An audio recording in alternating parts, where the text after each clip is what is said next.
So, may I ask what your name is? Lois. May you write that down in English? English? Yeah. Okay, so we're gonna translate your name to Tibetan. How's that? We can translate your name to Tibetan. Oh my god.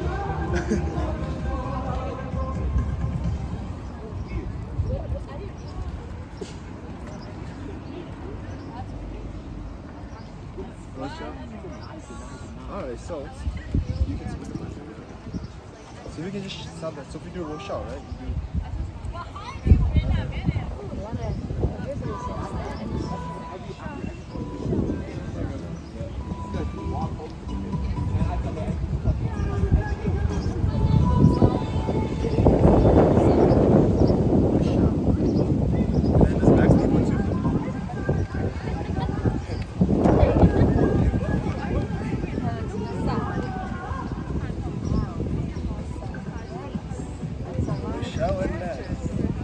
Well, you know, every coach is unique, right? We gotta own this now.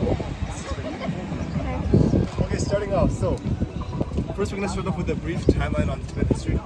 Like many cultures, it's actually very deep culture, right? But we have kind of a time crunch, so we'll try and cover as much as possible. Okay, so starting off, the first person we have here is Sukzigam, who's the 33rd king of Tibet. Now, although the first king was someone named Yaritsep, who created the Yarlung dynasty, Sukzigam here is pretty notable because what he did was back then, right?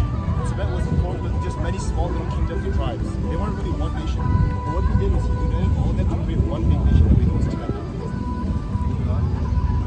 And now once that nation was created, King Sukzigam hired a guy named Tanmish Shabota, right?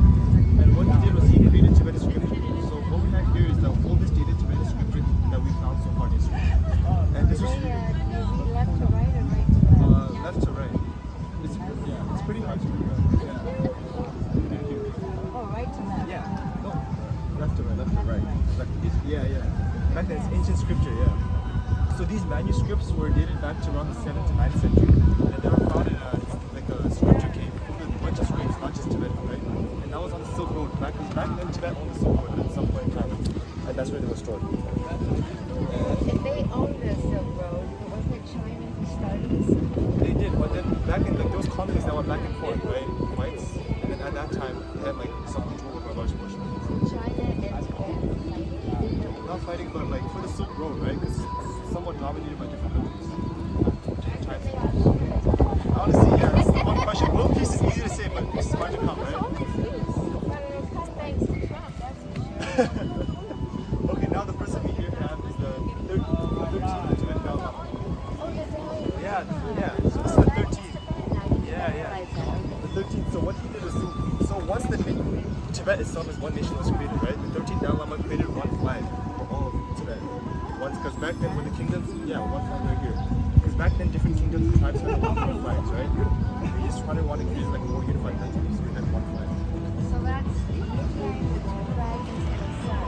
Yeah, and then you see the yellow border inside, right? The reason it's open is more it's open to everyone. And are those the scrolls? Those are lights, slow lights. Slow lights.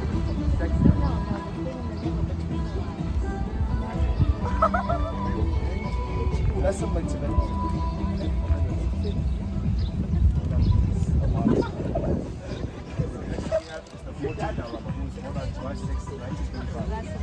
The one now, yeah. They work with reincarnation, right? And he's the current spiritual leader of Tibet, which you probably already know. So then if they believe in reincarnation, They do believe in God. They just the sons of God, like a human form. but not Jesus Christ. Not like Jesus Christ, just a spiritual being. Because God, there is no reincarnation.